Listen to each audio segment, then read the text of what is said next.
अध्याय 2 प्रकृति का विज्ञान। 3 फरवरी 2023 की शाम, सर्द हवा के झोंकों के बीच शाम को जैसे ही मूक चुपचाप घर में दाखिल हुआ, शिम्पी पहले से तैयार बैठी थी। उसका चेहरा थका हुआ नहीं था, गुस्से और दर्द से तपा हुआ था। मूक ने चुपचाप जूते उतारे ही थे कि शिम्पी बोल पड़ी, बस कीजिए अब। कब तक हम ये बोझ ढोते रहेंगे? मूक कुछ कहता, इससे पहले शिम्पी का बंधा हुआ लावा फट पड़ा। कमाई का कोई ठिकाना नहीं, ऊपर से आपके इन सपनों का भूत कभी उतरता ही नहीं। क्या आप अकेले ही समाज सुधारने निकले हैं?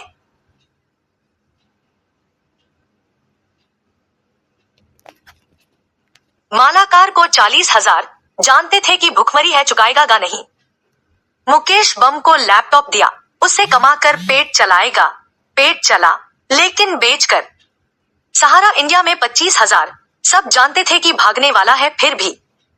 इलेक्ट्रिक पोल का ठीक 1.50 लाख, कोई बोटी दिखाया नहीं कि दौड़ गए। कविता अग्रवाल को 3 लाख, बड़ा दीदी दीदी कहते थे, फिर भी पैसे वापस नहीं कर रही। शॉप 99 मॉल में 3 लाख लगा दिए, किसने मांगा था मॉल खोलने को? जूस बेचने के लिए अमितवा को 10,000, बच्चे दूध नहीं पी पा रहे और आप जूस में निवेश कर रहे हैं। समोसे वाले को 4,000, आप ही समाज के सबसे बड़े दानी हैं क्या? बैटरी के लिए जमशेद को 30,000, घर में पंखा नहीं चल रहा, बाहर के इंजन में जान डाल रहे हैं। दालमोट फैक्ट्री के लिए 90,000, न धंधा चला न पैसा बचा। रणवीर के होटल में 30,000, होटल वो चलाए, पैसा आप लगाएं। ऑफिस में अशोक को 1.5 लाख, पता है उस पैसे से घर का राशन साल भर चल जाता। बीसी कमेटी में पैसे जमा किए 5 लाख, पैसे नहीं पूरे तो कर्ज भी लिए लेकर भाग गया ना।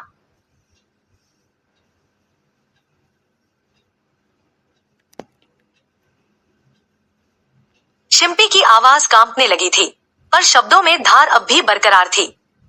आप हर किसी को 2-4 हजार दे आते हैं, जैसे आपके पास खुद नोटों की छापा खाना हो। हमारा घर तो जैसे आश्रम बन गया है, दूसरों के लिए परोपकार, पर अपने घर के लिए तंगी। मूक अभी भी खामोश था, लेकिन शिम्पी रुकने के मूड में नहीं थी। और वो क्या था? विवेक बिंद्रा का वीडियो देखकर सुरेश भैया को 30 लाख नाहक मोटर्स में डलवा दिया। कोई पूछे, आप कौन होते हैं? दूसरों की गाढ़ी कमाई डुबाने वाले, अपने साथ साथ दूसरे का भी पैसा बर्बाद कराए।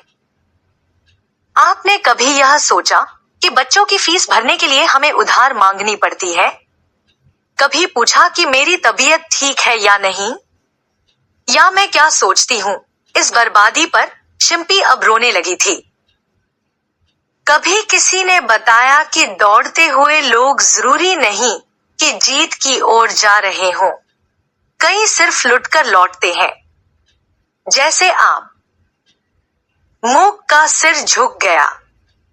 अब उसका मन शिम्पी से नहीं, अपने आप से लड़ रहा था। मूक कुछ नहीं बोला, उसकी खामोशी कमरे में भारीपन घोल रही थी।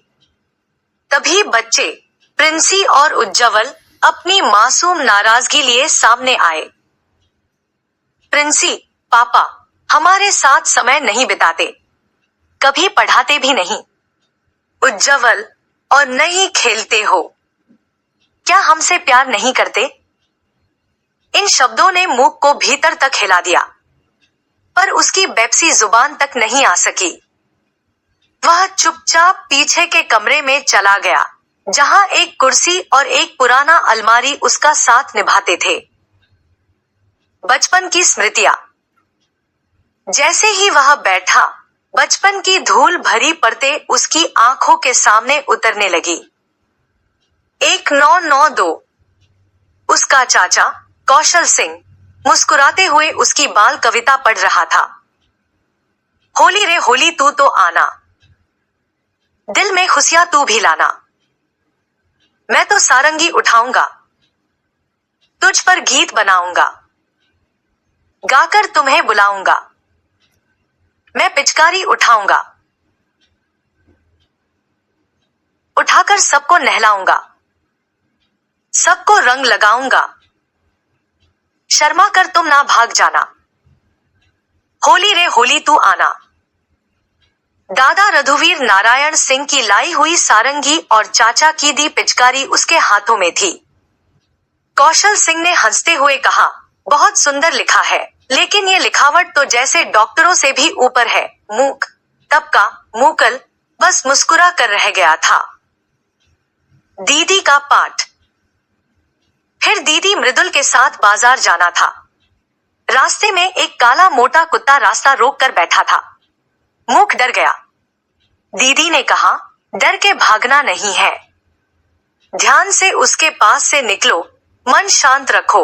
मूक ने पहली बार डर से सामना किया और पार पाया। चौक बाजार की हलचल में दीदी ने कुछ जरूरी सामान लिया और वापस लौटने लगी। मूक आतन आगे आगे चलने लगा। वह हमेशा से ही रास्तों का अन्वेषक रहा था। दीदी के लिए रास्ता खोलता, भीड़ को चीरता, खुद को उनके लिए ढाल की तरह रखता। मृदुल दीदी की आवाज आई, क्यों आगे आगे भाग रहे हो? मूक थोड़ा ठिठका, मुड़कर दीदी की ओर देखा और मुस्कुराकर बोला, बस ऐसे ही दीदी, और उनके पीछे पीछे चलने लगा। पर अगले ही पल दीदी पीछे घूमी और मृदुल ने डांट दिया, लेडीज के पीछे पीछे क्यों चल रहे हो? क्या है यह? चलने का तरीका सीखो। मूक ठिठक गया, ना कुछ समझ पाया, ना ही कुछ कह सका। कुछ क्षणों तक वह सिर झुकाए चुपचाप चला, फिर खुद को संभालते हुए दीदी के बगल में आ गया। वीआईपी रोड, नाम जितना बड़ा, सड़क उतनी ही पतली, मुश्किल से 8 फीट चौड़ी। हर बार जब कोई बाइक, साइकिल या बैलगाड़ी गंती बजता हुआ पास से गुजरता, मूक घबरा कर दीदी के और नजदीक हो जाता। क्या कर रहे हो? मृदुल फिर गरज उठे, मोगा के जैसे सटसट कर क्यों चलते हो? मोगा हो, तुम्हें चलना कब आएगा? मूक एकदम सन्न रह गया। कहीं जाने की बजाय सड़क के दूसरी ओर चला गया और वहां चुपचाप चलते हुए सोचने लगा, काश दीदी ने मुझे चलने की कला भी सिखाई होती। जैसे सिखाया था कुत्ते से बचना केवल नजरों की धार और शब्दों की चोट होती है, वो चोट जो मूक को फिर मूक बना देती है। मूक को तब यह एहसास हुआ कि कुत्ते से लड़ना आसान था, पर दुनिया की सोशल चाल समझना बहुत मुश्किल। वर्तमान में वापसी, केक, आंसू और आत्मबोध। तभी एक आवाज आई, मूक, केक काटने का टाइम हो गया है। यह शिम्पी थी। मूक बोला, मूड नहीं है। शिम्पी की आवाज सख्त हो गई, सब इंतजार कर रहे हैं, चलिए। बच्चों की मुस्कान और परिवार की मौजूदगी ने मूक का मन पिघला दिया। उसने केक काटा और तालियों के बीच उसे अपनी आंखों में नमी महसूस हुई। पापा, स्क्री, हम आपसे बहुत प्यार करते हैं। मूक बच्चों को गले लगाकर सिर्फ इतना बोल पाया, मैं भी। शिम्पी ने हाथ थाम कर कहा, हम सिर्फ रोटी नहीं, आपका वक्त भी चाहते हैं। मूक का दिल कांप गया। लेकिन इसी रात कुछ चमत्कारी हुआ। एक रहस्यमयी मुलाकात। जब मूक सो गया तो उसे लगा जैसे उसकी चेतना शरीर से निकलकर एक अद्भुत ब्रह्मांड में प्रवेश कर गई हो। वह देखता है, तारे, ग्रह, आकाश गंगाएं सब फैल रहे हैं। और फिर वह उन्हें उल्टा चलता हुआ देखता है। वह जाता है 15 अरब साल पहले, जहां सब कुछ एक बिंदु में समाया हुआ है। फिर एक धमाका होता है, बिग बैंग। क्वार्क, ग्लून, ऊर्जा तत्व, हाइड्रोजन, हीलियम। ब्रह्मांड बनता है, फैलता है, रूप लेता है, और मूक सब देख रहा होता है, जैसे कोई दिव्य शक्ति उसे दिखा रही हो। फिर एक स्वर उसके भीतर से गूंजता है, यह सब जानना आवश्यक नहीं, अनुभव करना आवश्यक है। ईश्वर न ज्ञान है, न विज्ञान, वह इन दोनों के बीच का पुल है, प्रज्ञान। मूक की चेतना वापस लौटती है। वह जाग जाता है और तभी उसे मरियम की बात याद आती है, कल पुनपुन नदी के पार चर्च पर आना, मैं तुम्हें प्रकृति के रहस्य बताऊंगी। मूक मुस्कुराता है। अब उसका जन्मदिन सिर्फ केक काटने का दिन नहीं है, बल्कि पुनर्जन्म का आरंभ है। 4 फरवरी 2023 की सुबह मूक के लिए अनोखी होने वाली थी। सुबह 3:30 बजे ही उसकी नींद खुल गई थी और मन में मरियम से मिलने की इच्छा प्रबल हो गई। उसने सोचा कि थोड़ी देर और इंतजार कर लेता हूँ, जब तक थोड़ी रोशनी हो जाए, लेकिन नींद वापस नहीं आई। करवटें बदलने के बाद मूक ने बिछावन से उठने का फैसला किया और किचन में जाकर थोड़ा पानी गर्म किया। धीरे धीरे पानी पीते हुए वह अपने विचारों में खो गया। मरियम की रहस्यमय चर्च।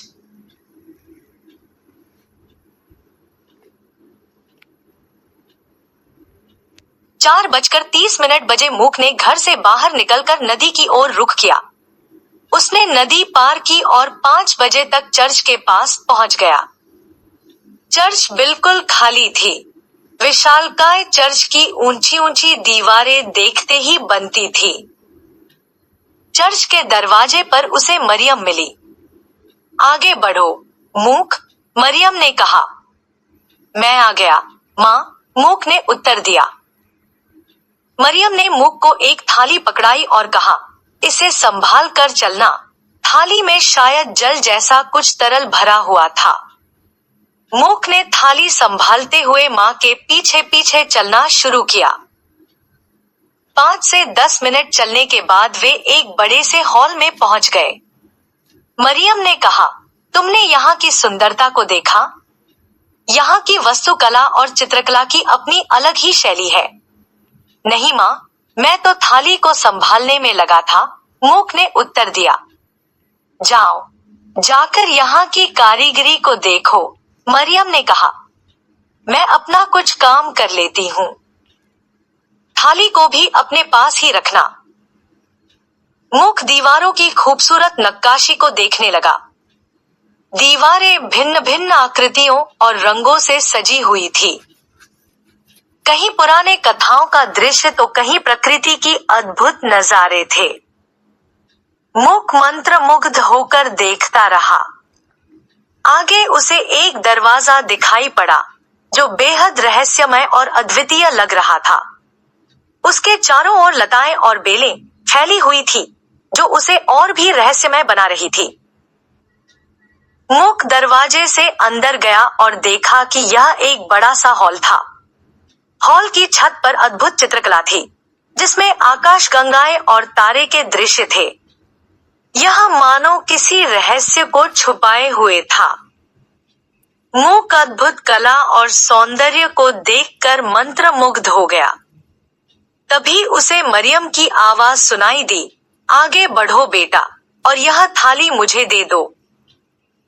मूक ने देखा कि थाली बिल्कुल खाली हो गई थी। उसके अंदर थोड़ा ही तरल बचा था।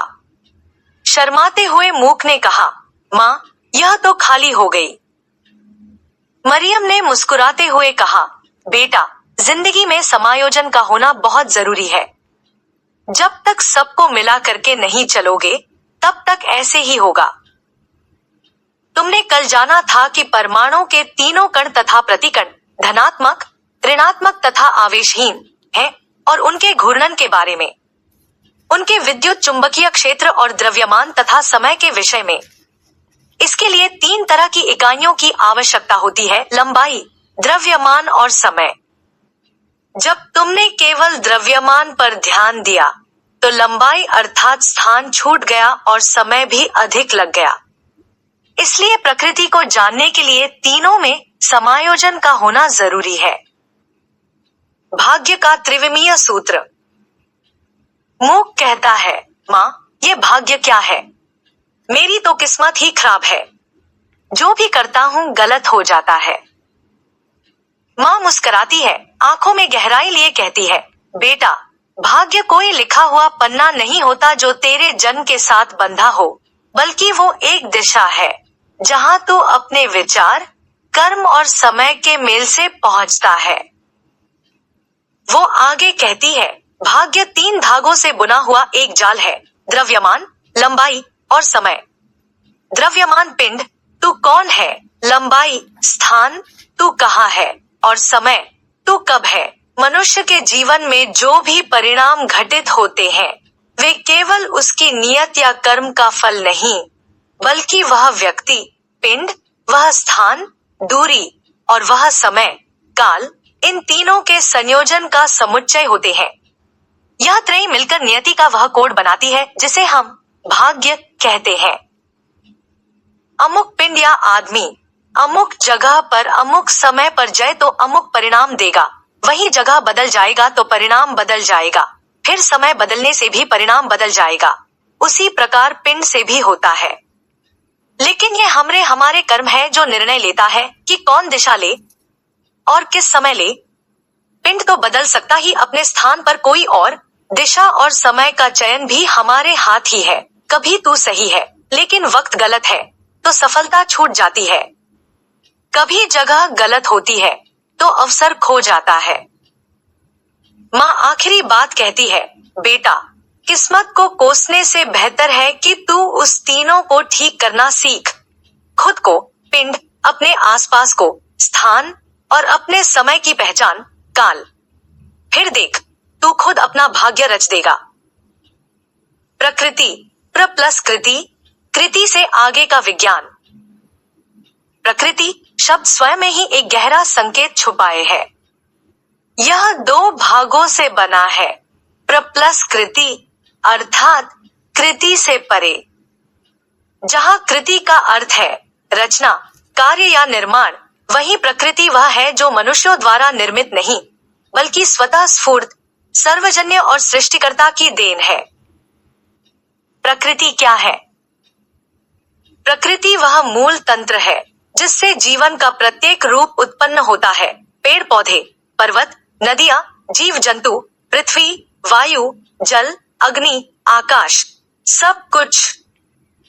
मूक सोचा काश मैं लोगों की प्रकृति को जान पाता तो आज मूक नहीं होता। विज्ञान की दृष्टि से कहें तो यह कण, पार्टिकल्स और प्रतिकण, एंटीपार्टिकल्स के बीच घूर्णन और तरंगों, ऑसिलेशंस, वाइब्रेशंस की जटिल प्रक्रिया से उत्पन्न हुई है। मनुष्य स्वयं कोई मूलभूत रचना नहीं कर सकता। वह केवल जो कुछ पहले से है उसका समायोजन, रीअरेंजमेंट कर सकता है, नई रचना नहीं। प्रकृति के 3 चक्र, वैज्ञानिक सांस्कृतिक सूत्र। प्रकृति एक सतत चक्र है।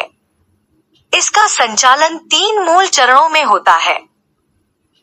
एक, निर्माण, क्रिएशन या पुनर्निर्माण, जब कुछ नया जन्म लेता है, बीज से वृक्ष, गर्भ से जीवन, तात्विक संरचनाओं से पदार्थ।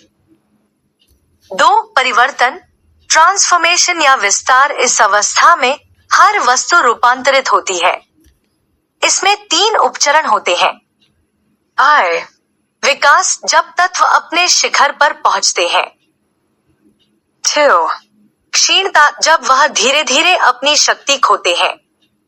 3, पुनर्निर्माण, जब पुराना समाप्त होकर नया जन्म लेने लगता है। यह पुनर्जन्म की भूमिका है। 3, विनाश, डिस्ट्रक्शन या मृत्यु, यह वह चरण है जहां पदार्थ या जीवन अपनी पूर्णता को प्राप्त कर नष्ट हो जाता है, केवल इसलिए नहीं कि वह समाप्त हो, बल्कि इसलिए कि पुनर्निर्माण का मार्ग खुले। यह चक्र शाश्वत है। एक बीज मिट्टी में गिरता है, वृक्ष बनता है, फल देता है, फिर गिरता है, सड़ता है और फिर एक नया बीज जन्म लेता है। यह 3 तरंगे सृजन, विस्तार और विसर्जन का सनातन चक्र है। यही प्रकृति का रहस्य और विज्ञान है। यह तरंग ही भगवान है। मूक ने उत्सुकतावश कहा, आपका मतलब है कि निर्माण ब्रह्मा का कार्य है, परिवर्तन विष्णु का कार्य है और विनाश शिव का कार्य है? हाँ बेटा, मरियम ने उत्तर दिया। ये तीनों कार्य विद्युत चुंबकीय तरंगों के माध्यम से ही होते हैं। मूक की नई समझ। मूक की समझ में धीरे धीरे यह बातें आ रही थी। उसे महसूस हुआ कि जीवन में संतुलन और समायोजन कितना महत्वपूर्ण है। चाहे वह विज्ञान हो या जीवन के सिद्धांत, सबका एक संतुलन होता है। मूक ने यह समझ लिया कि उसे अपने जीवन में भी इसी प्रकार संतुलन और समायोजन की आवश्यकता है। इस अनुभव ने मूक को एक नई दिशा और समझ दी। उसने तय किया कि वह अपने जीवन को संतुलित करने की कोशिश करेगा और अपने परिवार, काम और स्वयं के बीच बेहतर तालमेल बनाएगा। यह सुबह मूक के लिए एक नई शुरुआत साबित हुई। प्रकृति का तत्वतंत्र, 3 मूल आधारों की व्याख्या। इस संसार की समस्त रचना 3 प्रमुख तत्वों से बनी है, 1 धरती, 2 जल और 3 वायु। पारंपरिक भारतीय दर्शन में 5 तत्वों पृथ्वी, जल, अग्नि, वायु, आकाश की मान्यता रही है। किंतु वैज्ञानिक दृष्टिकोण से अग्नि और आकाश को स्वतंत्र भौतिक तत्व मानना तर्कसंगत नहीं प्रतीत होता। वे अधिकतर ऊर्जा और माध्यम के रूप में कार्य करते हैं, न कि मूलभूत पदार्थ के रूप में। 3 तत्व और पदार्थ के 3 भौतिक रूप। तत्व, भौतिक रूप, वैज्ञानिक गुणधर्म। धरती, ठोस, सॉलिड, कण निकट, उच्च आकर्षण बल, स्थिर आकार व आयतन। जल, द्रव, लिक्विड, कण थोड़े दूर, आकार नहीं, आयतन निश्चित। वायु, गैस, गैस, कण दूर दूर, न के बराबर आकर्षण बल, कोई निश्चित आकार या आयतन नहीं। ठोस बनने के 3 कारण। कणों की उच्च कंपन ऊर्जा, अणुओं की निकटता, उच्च नाभिकीय आकर्षण जैसे मुक्त इलेक्ट्रॉन बंधन। इन्हीं विशेषताओं के कारण कोई पदार्थ ठोस होता है और यही नियम द्रव तथा गैस में क्रमशः कम आकर्षण बल के अनुसार बदलते हैं। पदार्थ की रूपांतरण प्रक्रिया ऊर्जा आधारित। ऊर्जा बढ़ाइए, ठोस द्रव गैस। ऊर्जा घटाइए, गैस द्रव ठोस। यह रूपांतरण सिद्ध करता है कि प्रकृति का हर रूप तरल, गतिशील और परिवर्तनशील है। यह स्थिर नहीं, बल्कि चिर गतिशीलता का जीवंत चित्रण है। पदार्थ के 3 प्रकार। तत्व, एलिमेंट्स, शुद्ध रासायनिक पदार्थ जैसे हाइड्रोजन, ऑक्सीजन, फास्फोरस, सल्फर। सभी परमाणु एक जैसे होते हैं। यौगिक, कंपाउंड्स, 2 या 2 से अधिक तत्वों के निश्चित अनुपात में संयोजन से बनते हैं। नए गुणधर्मों वाले पदार्थ जैसे नमक, चीनी, फिटकरी।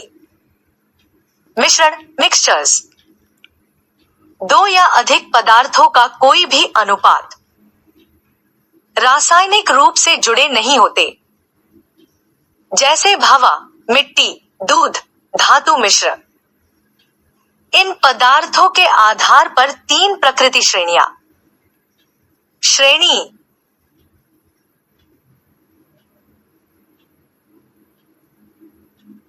व्याख्या। 1 प्राकृतिक, प्रकृति द्वारा निर्मित, जैसे पानी, लकड़ी, चट्टान। 2 कृत्रिम, मानव द्वारा बनाए गए, जैसे प्लास्टिक, सीमेंट। 3 मिश्रित, प्राकृतिक प्लस कृत्रिम का मिश्रण, जैसे मिश्र धातु, कॉम्पोजिट्स। प्रकृति को समझने के लिए हमें इसे केवल एक दृश्य संसार के रूप में नहीं, बल्कि एक चेतन जड़ सामूहिक तंत्र के रूप में देखना होगा। इसे 3 प्रमुख स्तरों में वर्गीकृत किया जा सकता है। प्रकृति के विज्ञान को समझने के 3 स्तर हो सकते हैं।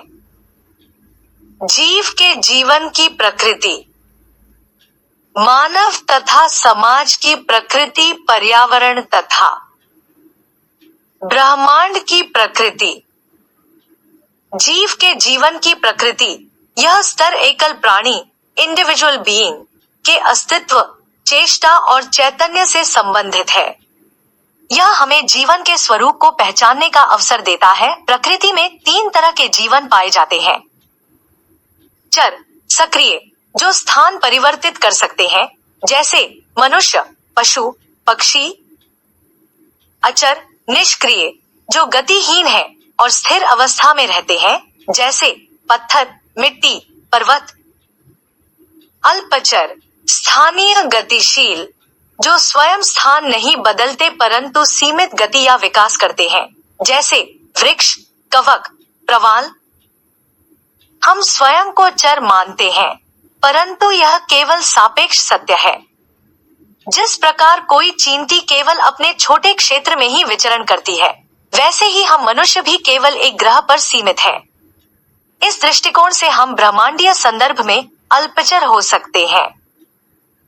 मानव और समाज की प्रकृति, जब व्यक्तिगत जीव, उनका आवरण, एनवायरनमेंट और संवेदनात्मक संबंध मिलते हैं, तो समाज का जन्म होता है। समाज केवल जीवों का समूह नहीं है, वह एक सांस्कृतिक जैव तंत्र है, जिसमें विचार, संसाधन, व्यवहार, भाषा और नैतिकता के जटिल तंतु जुड़े होते हैं। समाज और पर्यावरण परस्पर आश्रित हैं। पर्यावरण का क्षरण समाज की चेतना को प्रभावित करता है और समाज का लोभ पर्यावरण को। इस स्तर पर प्रकृति को समझना हमें सामूहिक उत्तरदायित्व की ओर ले जाता है। ब्रह्मांड की प्रकृति, यह सबसे गहन और विशाल स्तर है, जहां प्रकृति का वास्तविक अनंत स्वरूप प्रकट होता है। हम जिस पृथ्वी को सब कुछ समझते हैं, वह इस विराट ब्रह्मांड की एक बिंदु मात्र है। अनुमानित 20,000 सूर्यों और 50,000 पृथ्वी जैसे ग्रहों वाले ब्रह्मांड में संभव है कि ऐसी प्रजातियां हों जो हमसे अधिक विकसित हों, जो ग्रहों और आकाश गंगाओं के पार सुगमता से विचरण कर सकें। इस स्तर पर प्रकृति न केवल जैविक है, न केवल भौतिक, वह चेतना, ऊर्जा और अस्तित्व का परिष्कृत समुच्चय है। 3 जीवन प्रकारों का ब्रह्मांडीय विस्तार में पुनर्मूल्यांकन। जीवन प्रकार, पृथ्वी पर व्याख्या, ब्रह्मांडीय संदर्भ में संभव अर्थ। 4, गतिशील प्राणी जैसे मनुष्य, केवल एक ग्रह पर सीमित चलायमान जीवन। अचर, जड़ पदार्थ जैसे पत्थर। शायद ब्रह्मांडीय शून्य भी कोई उच्चतर अचर तत्व हो। अल्पचर, वृक्ष, फंगस, स्थानीय गतिशील प्राणी। संभवतः हम भी सीमित अल्पचर ही हो ब्रह्मांड की दृष्टि से। निष्कर्ष, प्रकृति एक सजीव चक्र, सीमित नहीं अनंत। व्यक्ति की दृष्टि से प्रकृति ऊर्जा और जीवन है।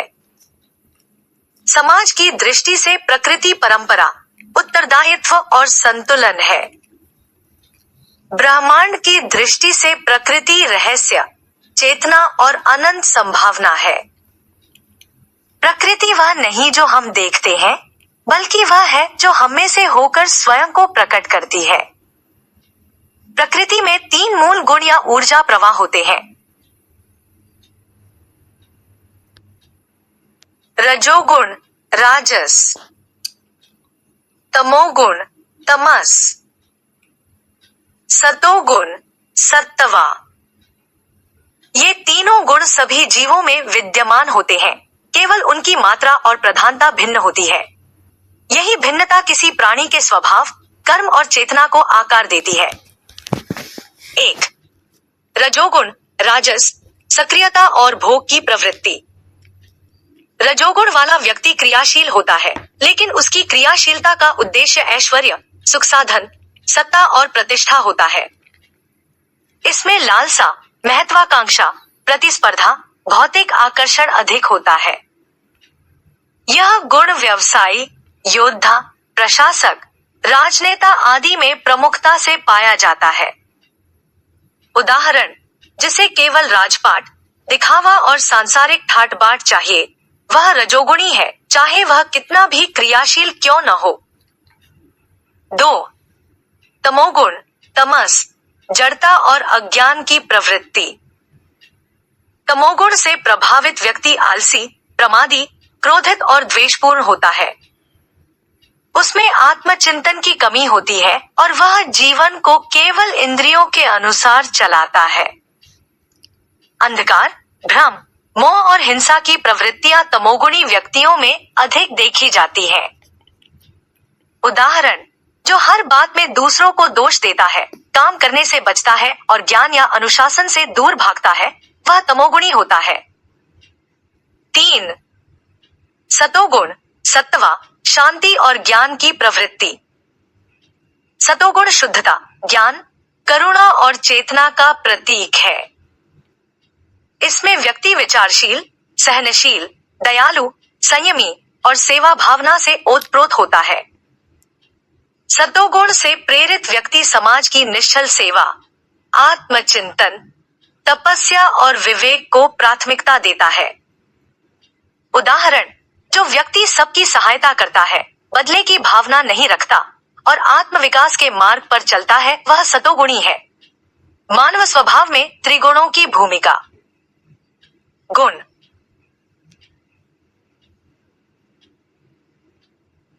मानसिक स्थिति। परिणाम, रजोगुण, इच्छाएं, क्रिया, महत्वाकांक्षा, प्रगति, लेकिन अहंकार और अशांति के साथ। तमोगुण, जड़ता, मोह, हिंसा, अवंती, आलस्य, अज्ञान। सतोगुण, शांति, विवेक, सेवा, मुक्ति, सुख शांति और आत्मबोध। वर्ण व्यवस्था और त्रिगुण, एक सामाजिक दृष्टिकोण। वर्ण व्यवस्था का मूल आधार कर्म और गुण था, जन्म नहीं। प्राचीन भारत में त्रिगुणों के आधार पर ही वर्ण व्यवस्था बनाई गई थी। वर्ण, प्रमुख गुण, क्या आज भी संभव है? ब्राह्मण, सतोगुण, हाँ, यदि कोई ज्ञान, सेवा और साधना को अपनाता है। क्षत्रिय, रजोगुण प्लस सतोगुण, हाँ, यदि नेतृत्व, त्याग और साहस हो। वैश्य,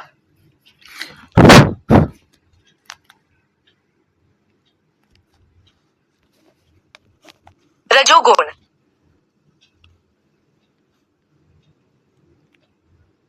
हाँ, यदि व्यापारिक दृष्टिकोण और उद्यम हो।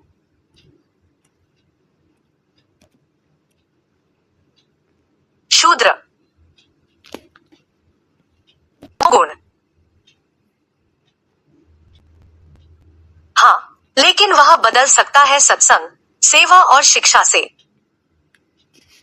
कोई भी व्यक्ति अपने जीवन में गुणों के संतुलन को बदलकर अपना कर्म, वर्ग और चेतना स्तर बदल सकता है। क्या पशु पक्षियों में भी गुण होते हैं? हाँ, त्रिगुण केवल मनुष्यों तक सीमित नहीं है। अधिकांश पशु पक्षियों में तमोगुण प्रधान होता है, क्योंकि वे प्राकृतिक प्रवृत्तियों से संचालित होते हैं। लेकिन कुछ में रजोगुण और सतोगुण की झलक भी मिलती है, जैसे कुत्तों की वफादारी, सतोगुण, शेर का शासन भाव, रजोगुण, या हिंसक प्रवृत्तियां, तमोगुण। त्रिगुण ही जीवन का मूल संगीत है। हर जीव, हर समाज, हर विचार और हर कर्म त्रिगुणों से निर्मित होता है। यह त्रिगुण ही हमें बनाते, चलाते और मोक्ष की ओर ले जाते हैं, बशर्ते हम उन्हें पहचाने और संतुलित करें। त्रिगुणों का संतुलन ही प्रकृति की पूर्णता है। आज रात के सपने में मूक सिंपी के साथ गाना गा रहा होता है। तेरी प्रकृति कुछ अलग है, मेरी प्रकृति कुछ और। मैं चाहती खुलकर बहना, तू थामे प्यार की डोर। हम सब इस तरह मिलते रहे, जैसे पानी और मोर। फिर भी रहते हैं प्यार में, जैसे नदिया के दो छोर। तेरा रंग है तेज गुलाबी, मेरा मन धुला सा नीला। फिर भी जब तू साथ हो, लगता है सब पूरा सीला। मगर इन दो रंगों से ही इंद्रधनुष बनता है प्यारा। हम अलग सही पर मिलके बनते हैं सच्चा सहारा। हम अलग हैं फिर भी साथ हैं, जैसे गीत और उसकी बात है। तू धुन बने मैं शब्द बनूं, प्यार में यूं ही बंधे रहने की साथ है। तेरे होठों पे हंसी की बारिश, मेरी आंखों में भीगी सी प्यास है। तू कहे चलो उड़ चले आकाश, मैं कहूं रुक जा हंसी एहसास है। तेरा जीवन बेपरवाह से मेरे सपने बंधे नियमों में। तू रोशनी अलहर सुबह की, मैं शामें ठहरे लम्हों में। हमारे ख्वाबों की राहें हैं जुदा, पर मंजिल चाहे साथ सदा। जैसे धरती और आसमान दूर, बारिशों में छूने का सरूर। तुम चाहो मिल जाए छाव, मैं चाहूं धूप में चलना। तुम चाहो चांदनी रातें, मैं चाहूं तारे पल पल ताका करना। तुम चाहो पानी मिले, मैं चाहूं नदियां देना। तुम चाहो खाना पीना, मैं चाहूं जीवन जीना। तुम सोचो प्यार एक जंग है, मैं सोचूं प्यार है त्याग। तुम सोचो आराम मिले, मैं सोचूं जलती रहे आग। तुम कहो मैं कहूं हम, तुम रहो मौन, मैं बनूं राग। प्यार का ये फर्क ही शायद हम दोनों की तोड़े लाग। तुम्हारे लिए प्यार एक सौदा है, मेरे लिए पूजा का मंत्र। तुम मांगो पल की खुशी, मैं दूं उम्र भर का संत्र। मैं चाहूं विश्व विख्यात बनूं, तुम बोलो यह असंभव है। मैं चाहूं अपना राह गढ़ने, तुम बोलो ये सब आडंबर है। मैं चलूं अकेला रास्तों पर, तुम कहो बिन भीड़ के कौन चला। मैं जलूं रोशनी बनने को, तुम कहो आग में कौन जला। मैं लिखूं किस्मत अपनी हथेली से, तुम कहो भाग्य कोई बदलता है। मैं चुनूं सत्य को अपने स्वर में, तुम कहो ये सब कौन करता है। मैं कहूं सपने मेरे सच्चे हैं, तुम हंसो कहो ये तो बच्चे हैं। मैं बनूं खुद की मिसाल, तुम कहो ये सब है जाल। मैं बनूं वो नाम हो समय से पार, तुम रहो सीमाओं में, मैं छूं विस्तार। मैं चाहूं इतिहास बनाना अपार, तुम चाहो मत करना स्वीकार। मैं उगता सूरज हूं, तुम चाहे लाख बादल रोक लो। मैं न रुकूं न थको, तुम चाहे जितना हंसो या टोक दो। तुम हंसो मैं मुस्काऊं, तुम टोक दो मैं फिर भी गाऊं। क्योंकि मेरे भीतर की आग नहीं किसी ताली की